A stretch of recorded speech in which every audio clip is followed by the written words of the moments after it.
Vous connaissez sûrement Louis San, ce mec qui s'est expatrié au Japon, qui fait des vidéos sur le Japon, que j'aime beaucoup, hein.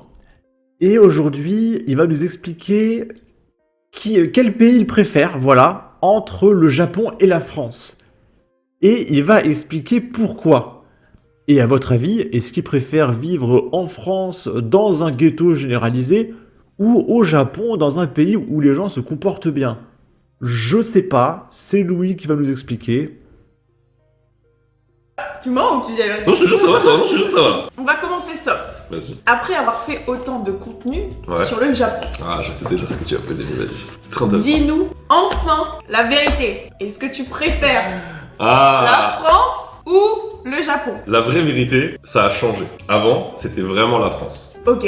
Et depuis quelques années, genre, allez, 1 ou 2 ans max, je commence à changer. En fait, enfin, je sais pas comment dire, en grandissant, t'as pas les mêmes besoins, les mêmes envies. Au Japon, en fait, cette tranquillité et ce fait de pouvoir aller à la salle, revenir, aller au resto, sans à te soucier de « Ah, ma trottinette, elle va se faire voler. Ah, faut que je ferme la maison, sinon je vais me faire cambrioler. Ah, mon téléphone bien dans ma poche dans le métro. » Parce que oui, au Japon, tu ne fermes pas la porte de ta maison quand tu vas dehors, parce qu'il n'y a pas de voleurs en fait. Donc ça peut paraître dingue pour nous Français, mais oui, au Japon, tu fermes pas ta maison quand tu pars dehors. Que le crime n'existe pas.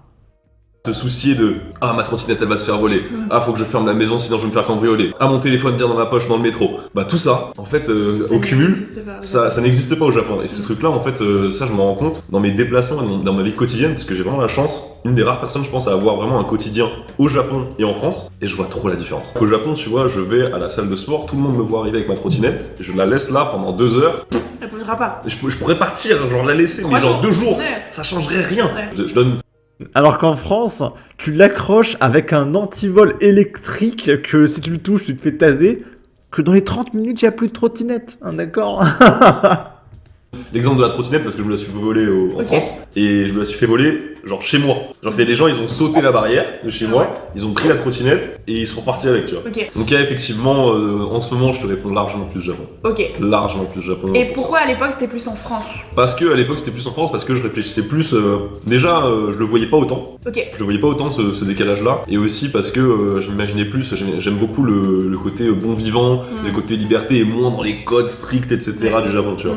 Alors que maintenant, justement, le côté strict, je le sens toujours, mais Tu le vois différemment. je le vois différemment, je le vois moins et surtout, il est plus léger qu'avant. Ok. C'est vrai qu'à l'époque, tu vois, j'étais en plein dans les administrations, pour la maison, pour les trucs, etc. T'as Donc, vu vraiment le mauvais du Japon. ouais, tu vois, je voyais vraiment tout le mauvais du Japon Ouais. en pleine face en même moment, alors que maintenant que ça s'est stabilisé, que j'ai plus ce truc-là, et qu'en plus, maintenant, pour le boulot, j'ai un fixeur qui littéralement s'occupe de toutes les relations avec les Japonais pour les tournages. La vie est tranquille. La vie est belle, hein. T'es team Japon. Donc, il préfère une vie stricte et encadrée avec de l'ordre plutôt qu'un pays en anarchie absolue où c'est la liberté, et là je fais des guillemets avec mes doigts, où tout le monde peut voler tout le monde, faire ce qu'il veut, agresser les gens, etc.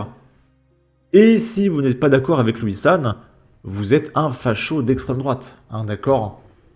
Bon.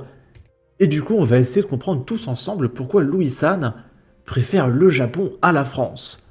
Là, on est à Paris et on va écouter le témoignage d'une dame qui subit des menaces de mort depuis des mois. Sur sa porte, il y a tagué « Mort à une certaine communauté » parce que cette dame est juive.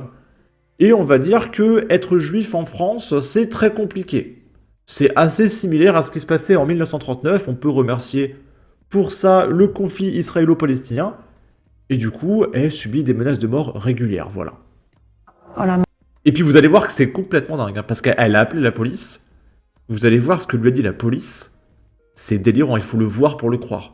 Ma porte d'entrée avec croix gammée, étoile juive, étoile de David. 2 mois que cela dure et il y en a partout. Sa boîte aux lettres, sa porte d'entrée. Alors c'est bizarre parce qu'ils lui mettent des croix gammées, alors que c'est littéralement le mouvement appartenant à ce symbole, que je ne peux pas citer sur YouTube, qui a tué sa communauté.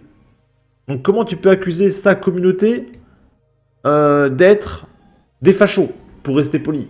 Tout, sa boîte aux lettres, sa porte d'entrée, les escaliers, l'ascenseur. C'est pas quelqu'un qui s'amuse en fait.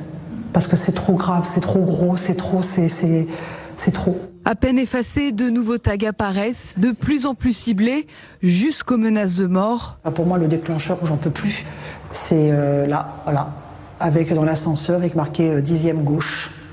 Et sur la droite, salle juif morte. C'est forcément quelqu'un de l'immeuble, puisque mes voisins proches à qui je parle ici, ils se disent c'est pas possible autrement. Soit c'est quelqu'un du lotissement d'ici, ça devient du harcèlement. C'est même plus, c'est répétitif. C'était la 3e fois. Ensuite, il y a eu une 4e, il y a eu des lettres anonymes. Ensuite, on a eu les escaliers de... Alors j'ai vu un commentaire d'un arabe qui avait expliqué que ce texte, ça voulait dire tu vas souffrir. Voilà. Et là, le texte nous dit que la communauté de cette dame, c'est la même chose que les fachos. Ce qui n'a aucun sens parce que c'est littéralement les fachos qui ont exterminé sa communauté. Donc ça n'a aucun sens. Ensuite, on a eu les escaliers tagués, le côté de la porte. Et après, là, il y a donc à peu près 15 jours maintenant, et sont arrivés les mots. Parce qu'au départ, c'était que des dessins. Et là, ça a commencé à monter en fait en grade. 6 plaintes ont été déposées au commissariat du 11e arrondissement. Une enquête est en cours. En attendant, cette mère de famille ne vit plus. Il y a 6... Moi je suis sûr que Louis San, quand il voit ça, il se dit oh, putain, j'ai envie de rentrer en France. Ça me manque le climat français. C'est trop strict le Japon. Il n'y a pas assez de menaces de mort. Je vais rentrer en France la semaine prochaine. J'ai hâte de me faire agresser. Il y a 6 plaintes avec des compléments de plainte. Donc, il faut savoir que j'y vais pratiquement en ce moment, tous les 3 jours, je suis à la police pour porter un complément de plainte. Moi, je dors plus, je vis plus. J'ai l'impression que je suis abandonnée là. Je me sens menacée, je me sens en colère aussi, parce que je comprends pas qu'on puisse s'attaquer comme ça et que rien ne bouge. Bien sûr, on me dit il faut partir, il faut quitter, il faut aller dans un autre logement. Oui, d'accord. Mais... Vous ne rêvez pas. La police a conseillé à cette dame de déménager et de quitter son logement.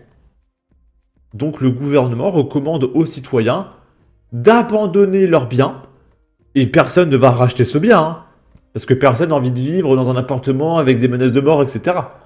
Donc il va rien se passer, elle doit juste partir et on va abandonner ce quartier, voilà, à la délinquance, aux dealers, etc. Et on va faire comme s'il se passait rien. Voilà, tout va bien dans ce quartier, on va rien faire. Et on va pas arrêter les mecs, évidemment. Et pendant ce temps-là, la personne ou les personnes qui font ça, qu'est-ce qu'elles font elles? Elles sont chez elles, elles sont tranquilles. Mais moi, ma vie, par contre, elle est mise en guillemets depuis 2 mois. Hors de question pour elle de partir de chez elle, de cet appartement où elle a grandi avec ses parents. Mais Nancy est d'autant plus inquiète car elle habite dans le même immeuble que Mireille Knoll, cette femme juive de 85 ans assassinée chez elle en 2018. Ok, c'est génial, on va rien faire, on va rien faire. On va absolument rien faire. Alors si, on va faire un truc. D'entrée. On va accueillir encore plus d'immigration. Des Afghans, des Palestiniens, plein de trucs, ça va être absolument merveilleux. Il nous en faut encore plus. On va terminer avec un bout de vidéo que je peux pas trop vous montrer, mais c'est quelque chose de merveilleux à Paris. Il y a une voiture de police qui passe et il y a des jeunistes du Jeunistan qui ramassent des briques et qui vont éclater la voiture. Je peux pas vous montrer parce que c'est trop violent pour YouTube, mais ils vont tabasser la voiture de police et la voiture de police va essayer de s'enfuir. Mais il y a tout le quartier qui vont leur courir après parce que c'est une meute en fait, c'est une meute. Donc le profil, c'est jogging, casquette. Je pense que c'est du Adidas, hein, voilà, Adidas. Ceux qui n'ont pas Adidas, ils ont du North Face, donc le classique. Voilà, c'est merveilleux. Et je comprends pas pourquoi Louis San veut rester au Japon. C'est tellement merveilleux, la France, d'accord. Bon, n'hésitez pas à donner votre avis, votre opinion, à partager, liker, commenter, ça aidera au référencement de la vidéo sur YouTube. Abonnez-vous, suivez-moi sur Twitter, prenez soin de vous, salut!